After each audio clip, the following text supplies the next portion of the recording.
Sure. The Outfit is a squad-based third-person action game. It's set in World War II, but it's way over the top. It's not a history lesson like a lot of the other World War II games on the market right now. So it's more like the A-Team goes to World War II. You know, it's really high action, really intense, like really, you know, like Rambo-esque. You got these squad leaders that sort of, you know, drop in the middle of the action with 4 guys and kick a lot of Nazi ass. It's a lot of fun. Yeah, sure. So there's 3 squad leaders on the Allied side, 3 on the Axis side that you play in multiplayer. And each squad leader sort of has their own strengths and weaknesses. Tommy Mac's a real hard charger. He's got a lot of health. He's got some big guns. He's really good at getting in close, doing a lot of damage. Whereas like JD Tyler is a sniper. You want to sit back with him, kind of take your time. If enemies get too close, you can switch out to a shotgun and take them out. And Deuce Williams, who's the leader of the outfit, he's more of a heavy weapons guy. So he has a bazooka. He's really good at taking out vehicles. He buys everything cheaper, which is actually one of the key features in the outfit.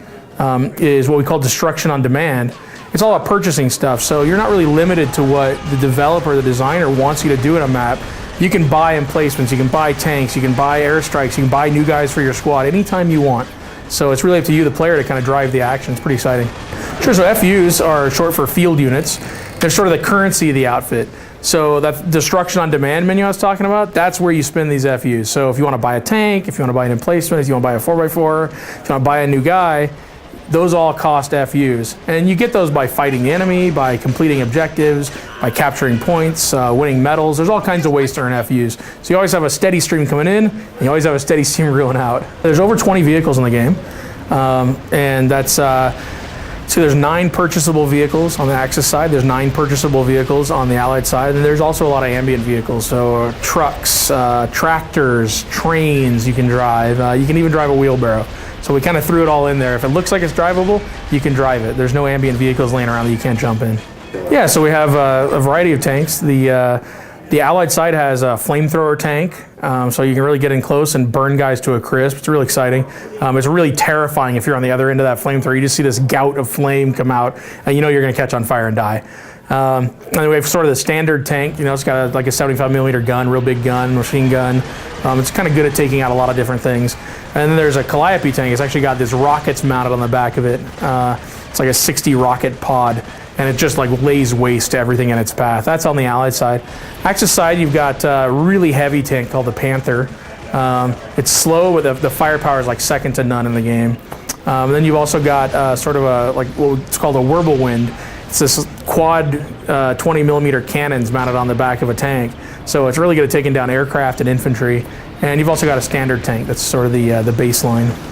And one of the key features in the outfit is what we call the freedom of total destruction. And that means you can destroy anything in the game. So buildings, walls, fences, you know, sandbags, emplacements. You can run guys over. But really, you can destroy everything. And when we say when we say everything, we mean everything. It's not one of those games where you know, you blow up the first building you come to, and then you come to a chain link fence and it stops you. Everything's destroyable. Trees, you know, grass. You can burn the grass. So really, you can lay waste to the environment. We really wanted you to kind of come to a beautiful, idyllic French village and leave it a smoking wreck. So it was really our design goal, and we really pulled it off well. You know, the art team, programming team did an incredible job with all the stuff. So it really came out nice. There's 3 multiplayer modes in the outfit. There's Strategic Victory, which a lot of people find familiar. It's sort of a point-based system where you capture points, and it sort of drains your opponent's command points. When they reach 0 command points, they lose the game. And then there's also a destruction mode, which is sort of the signature mode of the outfit. And this is where you just want to go in and lay as much waste to the environment as you possibly can. The person who destroys the most stuff wins the game. And then there's also a deathmatch mode for people who are into that kind of thing, where you just want to, you know, kill the other guy. Yeah, so you can play 8 players in multiplayer. And that's via System Link, via Live. You can also play 2 players co-op through the single player campaign. You can play it like split screen on one box. You can play it over Live. You can play it over System Link.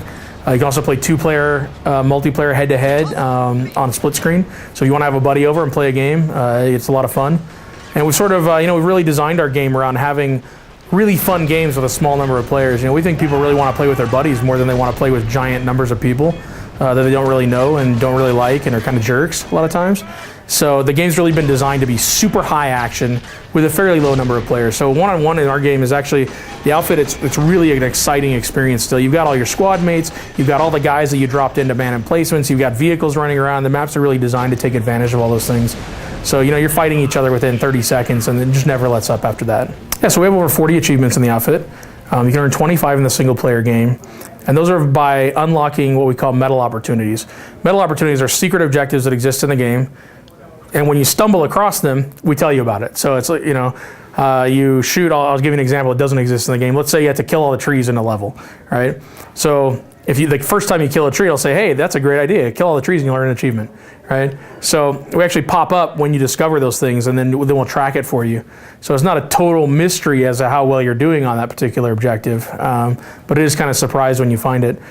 And then we give you one achievement for finishing the single player game. And that's on any difficulty level. So even if you're a player who's not super hardcore, you can still get those single player achievements and do really well playing on easy. Multiplayer, it's a little more hardcore. We've got some achievements set aside for single game encounters, like there's an accuracy award for single game.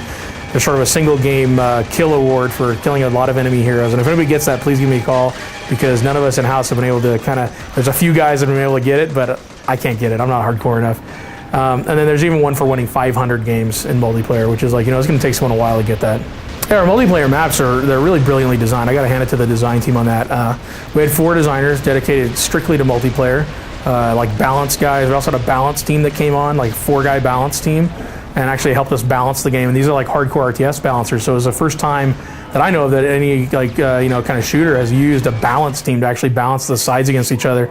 So they played the maps, they played the weapons, they played the heroes, and really helped us kind of bring everything together. So the maps are unique to multiplayer. There's no reuse whatsoever the single player maps for multiplayer. There's 12 available at launch, and then we're going to have some more that are downloadable later on. Yeah, you can find the outfit in stores everywhere mid-March, only on 360.